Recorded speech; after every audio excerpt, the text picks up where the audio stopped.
오늘의 키워드 시간입니다. 김대호 박사 나오셨습니다. 박사님 어서 오십시오. 네, 반갑습니다. 네, 자, 첫 번째 키워드부터 보시죠. 카산드라 예언. 자, 그리스 신화에 나오는 인물이죠. 정확한 예언력을 갖고 있지만 아무도 믿지 않는 비운의 주인공인데 이 트로이 멸망과도 관련이 있는 인물이죠. 그래서 이제 뭐 카산드라 컴플렉스라는 말까지 등장을 했는데요. 마이클 버리가 어제 AI 업계 숏을 치면서 이 거품론을 불러일으켰는데 좀 비교가 될 것 같습니다. 마이클 버리의 예언 시장을 믿지 않는 걸까요? 박사님 어떻게 보십니까? 예, 갑자기 왜 카산드라의 예언이 나왔냐면요. 이 마이클 버리가 자기 SNS 사이트의 이름을 카산드라 언체인지드라고 표현을 하고 나섰습니다. 예. 그래서 카산드라의 그 신화가 다시 한번 주목을 받는데요. 자, 카산드라 트로이의 그 왕비였어요. 트로이의 왕비였는데 신화 속의 얘기입니다. 아테네와 이 트로이의 전쟁 자체는 실제로 있었던 거고요. 그런데 이 압도적인 우위 속에 시작된 전쟁이 결국 트로이의 목마 사건으로 전세가 뒤집히죠. 그리고 트로이가 멸망을 합니다. 그 강대한 트로이가 도시국가인 아테네에 멸망하리라고는 상상도 할 수 없었습니다. 예. 그런데 그 카산드라가 트로이의 왕비가 자 트로이의 그리스의 목마가 들어올 것이다. 그리고 트로이는 망할 것이다. 이런 거 일일이 다 예언을 합니다. 한 번도 예언이 틀린 적이 없다. 그래서 카산드라의 예언은 100% guaranteed라는 이런 이제 후세의 평가까지 받는데요.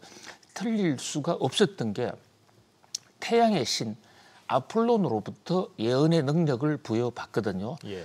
그러니까 이것은 사실상 신의 예언, 신의 계시를 대신 전해줬던 게 카산드라였죠. 그런데 아폴론이 중간에 좀 정신이 혼미해져서 그런지 그 카산드라라는 이 왕비를 여인으로 보고 사랑을 구해야 합니다. 그런데 자신이 왕비의 신분으로서 그 아폴론의 사랑을 받아들일 수가 없었던 것이죠. 그래서 그 사랑을 매몰차게 거절합니다. 그래서 아폴론이 이미 줬던 예언 능력을 초래할 수는 없고 그 예언을 어느 누구도 믿지 않게 하는 이제 그게 그리스 신화에 나오는 카산드라 이야기예요. 예. 그런데 지금 앵커님 잘 말씀하신 대로 이 카산드라 컴플렉스 하면 예언은 정확한데 아무도 안 믿는다. 그런데 빅쇼트로 유명한 마이클 버리라는 이 헤지펀드 운영자가 자신의 SNS를 카산드라 예언으로 했다가 카산드라 언체인지드로까지 바꿨습니다. 이 얘기는 카산드라의 저주가 풀렸다. 그 얘기는 이제 카산드라는 예언도 정확하지만 누구든지 다 믿을 것이다. 뭐 이런 것을 강조하는 그러면서 그 SNS에 자신이 현재 AI는 해도 너무하다. 거품이다. 이걸 이제 실제로 공언을 하고 내가 팔란티아 공모에도와 풋옵션에 들어간다라고 선언을 했습니다. 사실 팔란티아가 실적이 좋았는데 왜 떨어졌을까를 둘러싸고 여러 가지 뭐 설이 난분분한 상태예요. 지금 오늘도 이 팔란티아는 주가가 그렇게 회복되지 못하고 있죠. 예. 그런데 그 바로 주가 떨어지는 그 한 중앙에 이 빅쇼트의 실제 모델인 마이클 버리가 있었다는 얘기입니다. 이 빅쇼트라는 것은 The Great Shot라는 얘기인데 빅쇼트. 자, 쇼트란 말은 공매도 친다는 것입니다. 짧다는 얘기가 아니라 쇼트, 줄인다는 거니까 보유량을 줄인다라는 뜻으로도 해석되기도 하고요. 그런데 거대한 공매도 이게 유명한 영화가 있습니다. 실제 사건을 주제로 한 그러니까 서브프라임 사태 때에 일어났던 실제 스토리. 그 영화의 주인공 모델이 바로 마이클 버리인데요. 그 영화 시작은 정말 뉴욕에서 모든 게 잘 나갈 때 이 마이클 버리가 골드만삭스를 찾아갑니다. 그래서 이제 부동산 가격이 떨어질 테니까 부동산 저당 채권이 위험하다. 그러면서 거기에 공매도 치겠다. 그래서 돈을 빌려달라고 요구합니다. 골드만삭스가 아주 비웃습니다. 저런 정신병자가 있나. 그런데 실제로 이 서브프라임 사태는 터졌고 그 결과 이 골드만삭스라는 회사는 망했습니다. 완전히 부도가 났습니다. 지금 있는 골드만삭스는 소유권이 완전히 뒤바뀐 겁니다. 예. 그런데 이제 결국은 서브프라임 사태를 예언하면서 마이클 버리가 영웅이 됐는데 최근 들어서 한동안 조용했어요.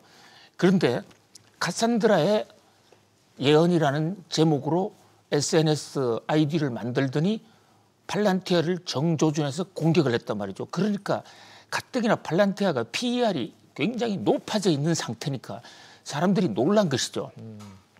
지금 오늘 장은 뭐 일단은 좀 뭐 정신을 차리고 주가가 조금 올랐죠. 예. 뭐 크게 오르지는 않았습니다만은 조금 오르는 모습, 일단 진정되는 모습이기는 합니다.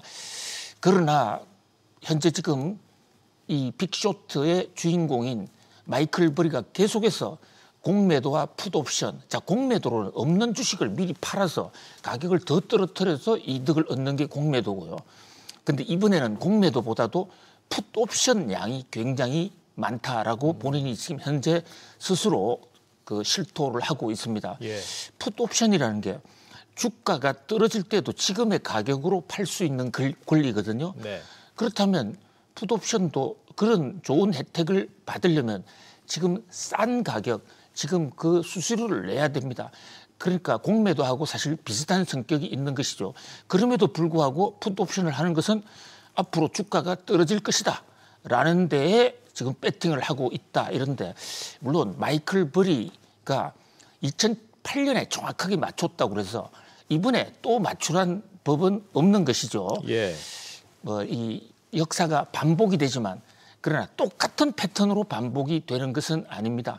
다만 이 마이클 버리가 카산드라의 예언을 하면서 한 얘기, 현재 주가의 밸류에이션이 굉장히 높아져 있다. 하나의 그 명분, 그 근거로 되는 게 밸류에이션이란 말이죠. 그래서 밸류에이션이 높은 종목 이런 것은 조금 조심할 필요도 있지 않겠느냐. 다만 밸류에이션의 PER 지수라는 게요. PER 지수 그것만 보면 안 됩니다. 왜냐하면 PER 지수는 이미 지나간 상황을 전제로 한 것이고 또 이미 지나간 예언을 상태로 12개월 선행 지표라는 것도 이미 지나간 예언이거든요. 네. 따라서 중요한 것은 그 PER 지표를 좌우하는 것 중에 그 분모에 들어가는 앞으로의 수익 예상치가 높다면 주가 상승 속도보다 더 높다면 AI 붐은 계속될 것이고 만약에 그것이 순이익이 높긴 높대 시장 예상보다는 좋다 하더라도 주가 상승보다도 저조하다. 이러면 이 카산드라의 예언, 카산드라의 저주, 마이클 버리의 얘기가 맞아 들어질 수도 있다. 그런 면에서 우리는 이 주가와 순이익 예상치의 상관관계, 그게 결국은 AI가 거품이냐 아니면 실제 테마가 있느냐를 보여주는 한 지표거든요. 네. 그렇게 AI 거품론과 실제 그 소득 기대치 이 대목을 예의주시해 볼 필요가 있다. 이렇게 볼 수 있겠습니다. 네. 어렵네요. 뭘 어떻게 해야 되는지 잘 모르겠습니다만 상당히 어렵습니다. 자, 다음 뉴스 키워드로 넘어가겠습니다. IEEPA 관세. 자, IEEPA 앞서 짚어봤는데 국제 비상경제권한법입니다. 지금 대법원에서 트럼프 대통령의 상호 관세 부과의 근거가 된 이 IEEPA의 적법성을 따지는 최종 심리를 시작을 했고요. 지금 나오는 보도는 분위기가 뭐 보수, 진보 성향 다 가릴 것 없이 일단 대체적으로 트럼프 행정부 측의 변론에 회의적인 반응을 대법관들이 보이고 있다는 얘기가 나오는데 분위기가 좀 이상하게 돌아가는 것 같습니다. 어떻게 보고 계십니까? 예, IEEPA 법은 1심, 2심 모두 그 트럼프 대통령이 법을 제대로 지키지 않고 있다. 그리고 미국의 여론도 이미 압도적으로 트럼프가 무리를 하고 있다라는 게 대세입니다. 네. 다만 대법원에서 워낙 지금 미국 대법원이 보수로 기울고 있고 또 트럼프가 임명한 사람들이 많기 때문에 트럼프 요구를 거절하기가 어려울 것이다 이랬습니다. 그런데 그렇죠. 이제 드디어 심리가 시작이 됐거든요. 심리가 시작이 되면 이것은 바로 다음 주라도 판결할 수 있습니다. 물론 뭐 그렇게 빨라지지는 않고 보통 예상으로는 2주, 3주 예상을 하는데요. 예. 이 판단이 어떻게 나오냐에 따라서 세계가 다시 한번 크게 요동칠 겁니다. 뉴욕 증시, 특히 국채 금리가 상당히 변동을 할 것으로 보이는데요. 특히 대법원장의 영향력이 9명 중에서도 가장 크거든요. 그런데 아주 작심하고 이 법무부 차관, 트럼프 대통령의 명을 받은 법무부 차관이 비상경제수권법은 1978년 지미 카터 대통령이 만든 것이고 대법원에서도 그것이 유효하다라고 얘기한 적이 있습니다라고 분위기를 딱 몰고 가니까 그 자리에서 잠깐 말을 호도하지 마. 당시 대법원이 카터 대통령의 비상경제수권법이 옳다고 한 것은 맞아. 그런데 관세가 옳다고 얘기한 적은 한 번도 없어. 예. 따라서 비상경제수권법이 틀리다는 게 아니라 트럼프 대통령이 비상경제수권법을 이용해서 관세를 때렸다는 데 문제가 있다. 자, 이게요. 현재 1심, 2심에서 판결이 왜 트럼프가 위법으로 났냐면 비상경제란 것 이란이 미국 대사관을 점거해서 미국 경제 기반을 다 장악을 하니까 이란에 경제 제재를 할 수 있다. 그러니까 적성국의 나라 경제가 비상사태가 됐을 때는 대통령이 의회의 상의 없이 그 나라에 보복을 할 수 있다. 이렇게는 되어 있는데 그 안에 관세를 때리라는 법은 없다는 겁니다. 관세도 세금이니까 미국의 입법 중에 가장 건국의 아버지들이 만든 법 정신 중에 가장 중요한 게 세금은 의회만이 결정한다라고 되어 있단 말입니다. 네. 그래서 자 지금 상호관세 소송의 두 가지 쟁점 중에 아래쪽에 있는 관세 부과 규정 자체가 존재하지 않는다. 중대한 위협이 생겼을 때 수입 규제는 가능하다 이래 되어 있습니다. 그 수입하지 않는 거하고 관세 때리는 건 다르다. 그리고 어저께 대법원에서는 밤사이에 있었던 대법원 심리에서는요. 관세의 상당 부분은 미국 사람들이 무는 것이다. 이것도 세금이다. 이런 얘기가 많았거든요. 네. 현재의 분위기라면 위법 판결이 나올 가능성이 높습니다. 자, 그다음에 IEEAPA법이 비상사태에만 때릴 수 있는데 미국의 무역 적자가 어제 오늘 일도 아닌데 이게 비상사태냐? 요 두 가지 쟁점 어느 하나에 대해서도 대법원 이 법관들이 미국 트럼프 대통령 편을 들지 않았거든요. 그래서 적어도 밤사이에 있었던 첫 심리 한 번으로 끝날 가능성이 있는데 이 심리 결과만 놓고 보면 IEEAPA법을 위반했다라는 예. 현재 민주당의 주장 또 일부 무역업자들의 주장을 대법원이 받아들일 가능성이 매우 높아졌습니다. 자, 그렇게 되면 한번 판이 크게 흔들릴 것으로 보입니다. 지금까지 거둬들인 세금 이게 무효기 때문에 그 관세 다 돌려줘야 됩니다. 뭐 우리로서는 일단 굉장히 뭐 환호 자격할 수 있는 대목이고 네. 그러나 이제 문제는 트럼프 대통령 또 다른 칼이 있다고요. 플랜 B 있다고 그랬잖아요. 예, B도 있고 C도 있고 뭐 네. Z까지 있습니다. 특히 지금 그 품목별 관세 때리는 거 그게 무역법 232조에 따라서 때리고 있는데 그것은 상호관세하고는 전혀 관계가 없습니다. 네. 그것은 무역법 232조 근거하니까 그쪽으로 바꿔도 되고 또 통상법 301조 그래서 트럼프 대통령은 결국은 IEEPA법 이것을 아이파법이라고 그러는데요. 아이파법의 폐소에도 관세는 그에 못지않게 때릴 겁니다. 그러나 그 과정에서 돈을 돌려줘야 되면 미국의 재정 적자가 굉장히 심해질 거고 그러면 부족한 돈을 국채를 발행해야 됩니다. 그래서 요즘 국채가 금리 인하 속에서도 국채 금리가 잘 안 내려가는 예. 그리고 아이파법이 부결이 되면 국채 금리가 폭등할 수 있다. 이런 우려가 뉴욕 증시를 지금 짓누르고 있는 그런 어떤 트랜지션 과정에서 큰 변화가 올 수도 있거든요. 네. 그리고 장기적으로요. IEEPA법도 위법인데 다른 법을 트럼프가 가져오더라도 그 법을 과연 세게 계속 트럼프가 대법원에 반대 판결에도 불구하고 계속 때릴 수 있겠느냐라는 그런 비판론도 있습니다. 따라서 이번 대법원이 뭐 늦어도 11월 말 정도로 예상되는 이 아이파법에 대한 최종 판결, 이게 세계 경제 판도에 엄청난 영향을 줄 것으로 보여집니다. 네. 정리를 하면 일단 관세도 세금이니까 의회 절차를 거쳐야 되는데 이거 무시하고 비상사태 선포한 게 지금 쟁점이 되는 거고, 또 한 가지는 플랜 B를 갖고 와도 이렇게 되면 상호관세는 일괄적으로 때리지만 각 품목별로 다 조사가 들어가고 시간도 걸리고 일일이 다 해야 된다는 그런 부담도 있다라는 그런 말씀이신 거죠. 그게 통상법 232조는 품목별인데요. 또 301조 이런 것은 바로 때릴 수 있는 법도 있어요. 그렇군요.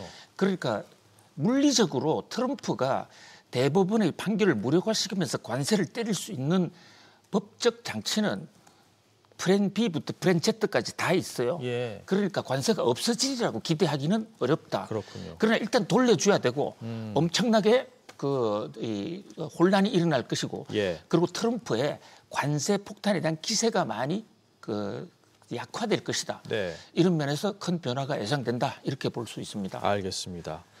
자, 다음 뉴스 키워드 보시죠. 맘다니 돌풍. 자, 자본주의를 상징하는 뉴욕의 사회주의 정책을 들고 나온 민주당 조란 맘다니 후보가 당선이 됐습니다. 트럼프 대통령한테는 또 하나의 부담이 추가가 된 건데요. 앞으로 어떤 상황이 전개될 것으로 예상하시나요? 예, 맘다니가 압도적인 차이로 지지율 조사보다도 훨씬 더 큰 표 차이로 시장에 당선됐습니다. 그런데 여기서 사회주의자라는 것은 우리가 얘기하는 공산주의나 사회주의하고는 좀 달라요. 본인이 맘다니가 얘기하는 것은 민주사회주의, 뭐 우리나라에도 민주사회주의를 주장하는 정당이 있습니다. 그래서 트럼프는 공산주의자를 앉혔다 그러지만 그 트럼프 생각이고요. 예. 그런 면에서 무슨 체제가 도전받는다든지 그런 것은 없을 겁니다. 오히려 트럼프에 대한 반감, 이것이 지금 맘다니 표로 집결됐다. 자, 지금 이번 선거에서 뉴욕시장 선거만 한 게 아니라 바로 뉴욕시를 안고 있는 뉴저지주, 또 워싱턴을 품고 있는 버지니아주도 주지사를 새로 뽑았거든요. 거기도 모두 민주당이 당선됐습니다. 예. 특히 버지니아주는 지금 현직이 공화당이에요. 그런데 공화당은 패배하고 민주당이 싹쓸이를 낼 겁니다. 자, 미국은 부지사도 선거로 뽑습니다. 따로따로 뽑아요. 네. 부지사도 모두 민주당, 법무장관도 민주당, 또 교육위원장도 민주당, 완전히 민주당 일색입니다. 물론 버지니아나 뉴저지가 민주당 성향이 조금 평소부터 있지만은 트럼프에 대한 반감이 굉장히 높아졌다. 네. 뭐 그것은 앞으로 이 트럼프의 정책에 큰 부담이 될 것으로 보여집니다. 네, 계속 짚어보도록 하겠습니다. 자, 시간이 좀 오버가 됐는데 마지막 뉴스 키워드 빨리 보시죠. 728조 예산 전쟁. 자, 국내 이슈도 하나 짚어보죠. 예산 심의가 국회에서 시작이 됐습니다. 뭐 여당은 성장을 위해서 꼭 필요한 확장 예산이라고 얘기하고, 야당 측은 이거 재정 건전성을 크게 훼손할 것이라고 맞불을 놓고 있는데 어떻게 보십니까? 예, 드디어 이제 2026년도 예산안 심의가 시작됐습니다. 자, 경제가요. 경제학에서는 3대 경제 주체에서 정부, 기업, 또 개인, 이 세 개가 조화를 이루어야 되고 그 중에서도 정부가 경제 방향을 좌우하는 역할이 굉장히 큽니다. 그런데 우리 사회 의외로 이 거대한 728조 국민 세금을 어떻게 쓸 거냐 문제에 대해서 관심이 좀 덜한 것 같아요. 이제 논의가 시작됐으니까 그 쟁점, 이것을 내일 모레 계속 이어서 좀 말씀을 드리겠습니다. 알겠습니다. 자, 오늘 짚어본 뉴스 키워드 다시 한번 보시죠. 카산드라 예언, IEEPA 관세, 맘다니 돌풍, 그리고 728조 예산 전쟁 이렇게 짚어봤습니다. 박사님 오늘도 잘 들었습니다. 고맙습니다. 감사합니다.